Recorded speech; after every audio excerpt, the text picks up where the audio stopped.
Welcome. We are here at a muddy field once again, the site of Universal Studios, Great Britain. I'm joined by Marcus, oddly close to me. Welcome to the field.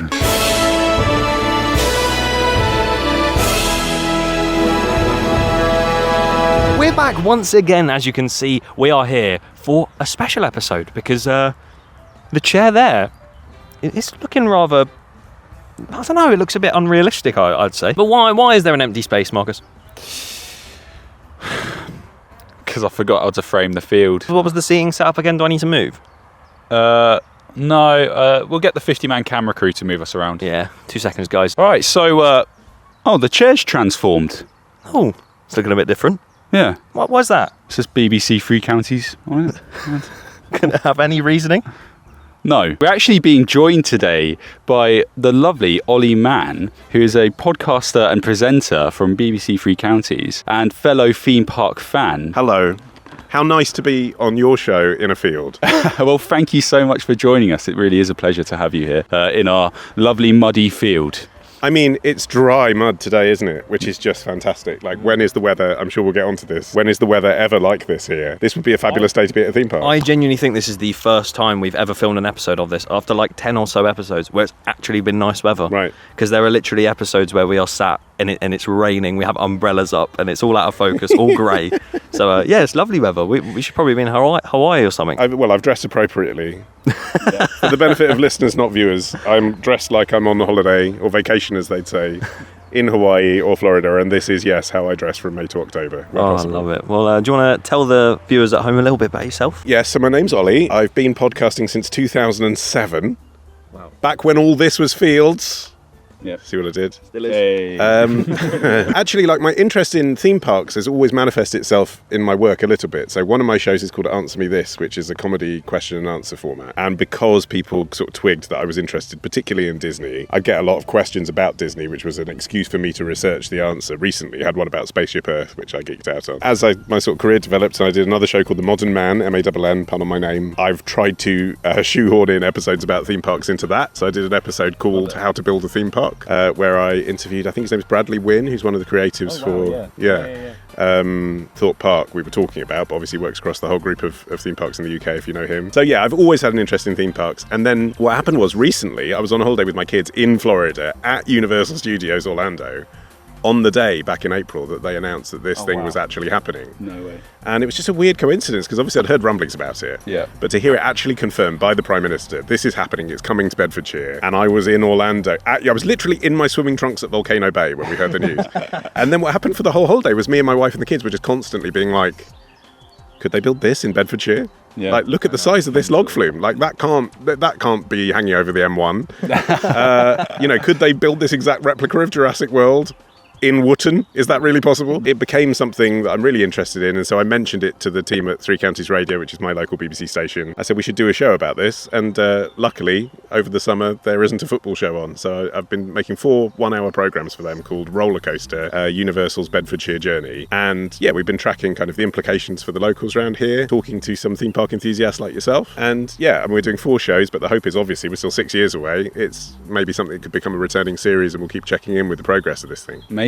Well, you might know more about theme parks than us then. I doubt it, just from our conversation beforehand. The fact that I said Bradley Wynn and you went, oh, yeah. Oh, yeah. Yeah, I mean, That's when you know it's sad. exactly. Yeah. Seeing as you know so many theme parks around the world, what is your favourite theme park? We have to know.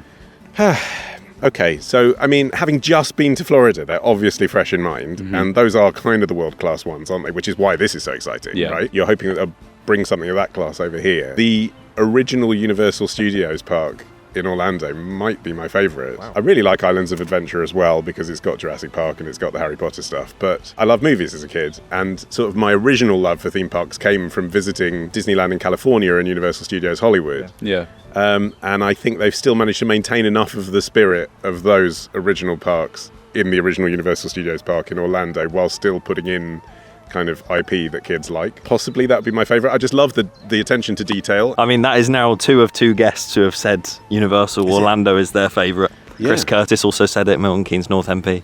I mean, so favourite a lot of ride, love. that's a different question, right? And that's hard. Well, that was the next question.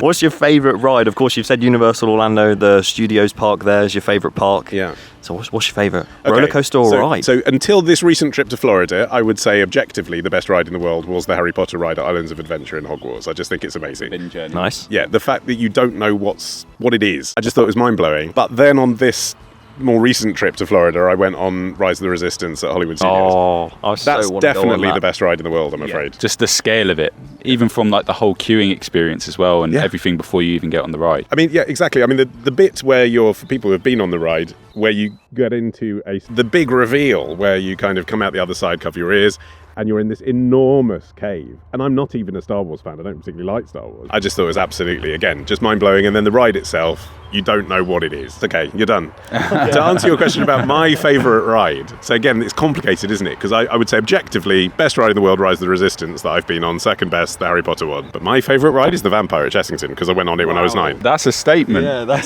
I wasn't expecting that. You went from Universal and that to Chessington. I respect that though. But you can't. It's a classic. It is a classic, and you cannot beat the rides that did it for you. That childhood enthusiasm that you get when you first discover a really great ride. I took my children on the Vampire. They were terrified and didn't enjoy it. But I absolutely It's worth a try. Yeah, so I've got a soft spot for that. I appreciate it's not the best ride in the world, but it's my favourite. No, I respect that. You're a big vampire lover. I feel like, for me, something like a nostalgic ride that I don't rate as my number one, but I would say is up there is Nemesis. Yeah. Just because when I was like 9 years old, my mum and dad stuck me on it and I was crying my eyes out going, no, get me off. And they came and pulled down my bar and they went, do you want to get him off? And they went, nah, just send him round. And then I loved it and I wanted to go around again. So it's stuff like that you really like sit with when it comes to roller coasters. The show that's on BBC Three Counties Radio. Yes. The Bedfordshire... Roller coaster, Bedfordshire's Universal. Sorry, I get confused with that. No, I got it wrong. Roller coaster, Universal's Bedfordshire journey. So a 4-part series. Yes. On the radio where you talk about sort of the project and go and see like local neighbours and stuff to ask their opinions, talk to other creators and stuff. How's that been going? Tell us a bit about that. It's just really super fun, actually. So in episode 1, we kind of did a recap of everything that's happened to get us to this point. Then we interviewed a guy called Lawrence, who uses the social handle Universally Bedford. You're aware of his work? Kind of about what got him into theme parks and what he's excited to see. Yeah. But also some of those questions around, like, can we compete on customer service? Will there really be all these jobs for local residents? So that was kind of episode 1. And then episode 2, which we just put out this week, is about the impact on local residents around here. So I went trudging around Stuartby and... knocking on everyone's doors. And kind of talking to it. Well, we popped along there and met some people, a guy called Martin, who did object to the plans. Oh, boo. Everyone else there was pretty happy and excited. And we went to a local cafe as well in Stuartby called The Kiln and met some people there. One of whom is moving, I think for legitimate reasons. She was like, I love theme parks. I've been to Universal in Orlando. I love them. I don't want it in my backyard. I came out here to live here looking at open fields, and now there's going to be this massive concrete jungle where I live, and that's not what I want for me and my family. So it's nice to hear some different reactions, and we also talked about the history of this site, because this isn't the first... Brickworks. Yeah, right, Brickworks, but between Brickworks and now, there have been about 5 aborted kind of planning attempts to put something else here, including one called Naira, which was an aquatic centre, kind of like the Eden Project. Yeah. But they clearly intended it to roll out into being effectively a theme park. A sort of Epcot-y type place. Wow. Where you'd learn, but also there'd be some rides and attractions. And that had quite a fair bit of government money put into it. Which, critics said afterwards was a complete waste of money because it got aborted. So we talked about all of that. And the Brickworks thing I think was really interesting because, the ground under here is hotter than normal ground. Hotter? Yeah, because they've made bricks here. Imagine the sweltering conditions. Yeah, no, that makes sense. Right, yeah. I mean, I'd never even thought about this, but I was going to say me neither. apparently the massive migration of Sicilians to Bedford was because they can cope with the heat, partly. Italians fitted the bill perfectly because they weren't bothered by working in a sweltering environment because they're from Sicily. Whereas people from Bedfordshire found it a very challenging place to work here when it was a brickwork. If you dig under the ground here, it is hotter than other fields. Should we start digging? Oh my God. Well, you heard it here first. The ground is hotter here under Universal UK. There we Is go. my understanding. I realise I'm sitting on a deck chair that says BBC on it. I have not verified that information, but that is what we learned in making the show, which was your question. So my understanding is that is the case, yes. Yeah, well, that's fascinating, especially as well the other projects that we're going to be here as well. Really interesting. We didn't even know about that. No. This one, I'm sure you'd agree, just feels different. Yes. You know, from day one, it felt like nothing's going to stop this, whatever people say. Yeah.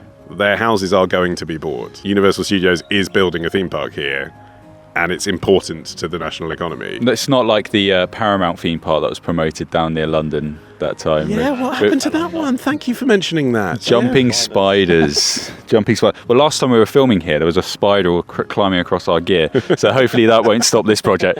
But yeah, jumping spiders stopped Paramount Park down in London. Was that really the reason? Yeah, an endangered species. Okay. And hopefully... It sounds like a joke, doesn't it? Oh, yeah, we're not joking. We're not joking. But yeah, no, it's a very serious topic, actually, the jumping spider. It's just a strange thing, isn't it? People in this country often have the vision but just can't execute it. Yeah. Sort of a shame that we need a big international company like Universal to come and do it for us. Yeah. Because we shouldn't. We've got a lot of the creativity and a lot of the skills here. But it seems like the government pay attention when Universal say they want to do it. And knew they missed out on Disney. That's the other thing. You Yeah. know, go back to the beginnings of Euro Disney. And that ended up in France, basically, because the French lobbied for it really hard. You know, it could have been here, it could have been in Spain. It ended up near Paris because they wanted it. It's kind of a shame. I don't see why there couldn't be a European equivalent of that on the scale of Universal. But it's like we need the Americans to come and build it for us to take it seriously. And I mean, what we learned from Chris as well when he was here is that the government are in fact going to do everything they can to make sure this happens. And if it means pushing through those planning stages, then that they will make that happen, which is really cool. I think as well, they literally, from what we heard from him, didn't they say the actual road infrastructure was all going to be government funded? Yes. Yeah, so all of the roads coming in to the actual park and everything will be government funded, whereas obviously the park is like whatever cut that would be between government and Universal. Yeah. So they're clearly proper opting for this to happen. I think planning permission goes in summer, so now-ish time. Yes. So should we're be kind of granted. hoping that, during, Hopefully. We're hoping that maybe during our series, Rollercoaster, because it's a four-part series, we might find out whether planning permission has been granted on things. And if so, what that means. So, like, all we know is that they are building the park here. Yeah. But you've seen the plans. It's not clear architecturally what that means for the local area. One thing to say, oh, you can see a theme park down there. Well, if you're imagining a British-style theme park, that's not too objectionable. This isn't a British-style theme park. It's like Hollywood, Enormous isn't it, as structures. well? Yeah. Yeah, I mean, they're like, I don't know how many stories, 20? You know, for a log flume. Yeah. Volcano Bay is literally an enormous volcano. True. And it's on the side of the freeway in Orlando. You can see it. Yeah. Is that what local residents will put up with here? Like, it's one thing to say, I want it here, but if you Yeah. can literally see a plastic volcano from the M1, is that what people who live in Bedfordshire Well, want? that's the thing. We spoke about this in a previous episode, but there's a very tall roller coaster, a blue one on the left-hand side of the concept art. Is that the Back to the Future one? Yeah. Right. I mean, So- that's exciting, isn't it? Yeah, oh my God. We'll get into that though, because that is a whole other, Yeah. I'm so excited about, which could definitely be upwards of 250 feet, 300 feet if it needs to be. Well, just think about it. If it isn't then see that the on the tallest, M1. yeah, but if it isn't the tallest roller coaster in the UK, some people will think, what was the point of that? Yeah. What's the point of building this massive new pioneering international theme park and not having the best? You've only got to beat 236 feet from Thorpe Park, so I think they could do it. Which ride is it in Thorpe Park? Hyperia. Okay. Opened last year. Yeah, I've not been on that. It's good. Is it? It closes a lot, but Yeah. it's good. What would you want to see in this park that is different to the other parks that they have around the world? Well, I mean, we sort of hinted at this earlier, didn't we, when we were talking about the fact we're all sitting here in shorts and t-shirt, but I mean, the weather here is different to Orlando. Yeah. And the likes of Legoland and Thorpe Park do close for the winter, or at least they're only open at the weekends, right? And that's Yep. because of the weather. So if you, and I'm sure they will want to, are intending on opening a 361 day a year theme park here, it has to mostly be indoors. And that completely changes what they've done everywhere else, doesn't it? Yeah. Although interestingly, like walking around the newer parks at Universal and Disney in Orlando, because of the air conditioning, it's for a different reason. People want to break from the heat. Yeah. But a lot of the rides are indoors anyway. You can transplant some of the rides, but the whole structure is that you walk around outdoors, and I don't think that's going to work here. So that's what I'm interested to see, is a kind of really innovative answer to that obvious problem. And that's not obvious from the concept art, is it? But I'm sure they've thought about it. Yeah. I'm also really interested in the Britishness of it. Like, they've talked about Paddington and Lord of the Rings as kind of tributes to Englishness, kind of obviating the fact they haven't got Harry Potter, which would obviously be the biggest tribute to Britishness they could have. James Bond as well. James Bond stunt show, right, yeah. I wonder if there's slightly quirkier British things they could reflect. I mean, there's a lot of... Wait, what are your ideas? Like, what do you reckon? I don't know. I mean, my son likes the idea of a Chitty Chitty Bang Bang ride. Oh my God, can you imagine? That'd be so good. Oh my God, that'd be great. That'd be Sat in great. the car as well. That's the ride vehicle. And then it flies through the air, so you know roughly what you're going to be seeing. Yeah. Yeah. It's got some great music, and you know, it's associated similarly with a lot of our great authors, Ian Fleming, Roald Dahl. Because that's from the 1960s, Universal would probably assume that children would not be interested in that. They'll be interested in Paddington. But I'm not sure in Britain that's entirely right because of our quirkiness and our love of eccentricity and our history. I think weird stuff from our past could be referenced in a fun way. Would you? So obviously going back to the Future thing that we both got very excited about. As much as it's not a British film per se, Brits absolutely love that film series. Like, they die-hard fans of it across the country. They've got the musical still going in London. Have you seen it? Yes, it's amazing. Good, isn't it? Isn't We've it both amazing? seen it, yeah. And I honestly thought it'd be rubbish. I took my 9-year-old because he loves Back to the Future, and I thought, I'll grin and bear this, but it's obviously going to be terrible. It's great. But with that Back to the Future roller coaster, out of the concept, I'm sure you've deep delved into what could be in there. What are you most excited for, or what do you most want to see? Do you know, I think so long as you're in the DeLorean and that's the ride vehicle, then I think you're sorted, aren't you? They can almost do anything. You've got that and the music and an element of thrill. If it's not that and it doesn't go 88 miles an hour, something's gone wrong. In the back top corner of the park, there is a path that goes off into the trees. And then clearly some sort of form of building back there. The only thing we've got to work with really is the fact that there's a tavern at the front that looks like it's from Shrek 2. Right. But where that path goes and what land that is at the back, we don't know. And we've sort of been speculating quite a lot about what that could be. So you're thinking it's a DreamWorks land, are you? We don't. I hope not. We don't really know what it could be, to be honest. And we're DreamWorks Land in Orlando was really disappointing, I must say. It was one of the few disappointing things. That's why I hope it's not. I mean, again, I suppose with Shrek, they've got the opportunity to put humour in, haven't they? That's the other thing. Some of the rides they've announced sound a bit po-faced. If they do something on Shrek, there's the opportunity to put jokes in, which I think, again, it's quite a British thing. Yeah. And also, it does make the queuing experience a little alleviated, doesn't it? If you've got things to look at that are funny on the way. People you've spoken to as well, you were saying before this recording that 90% of people were for it. Yeah. Which you said a few people said no, or like, but the general consensus seems to be that everyone's for it.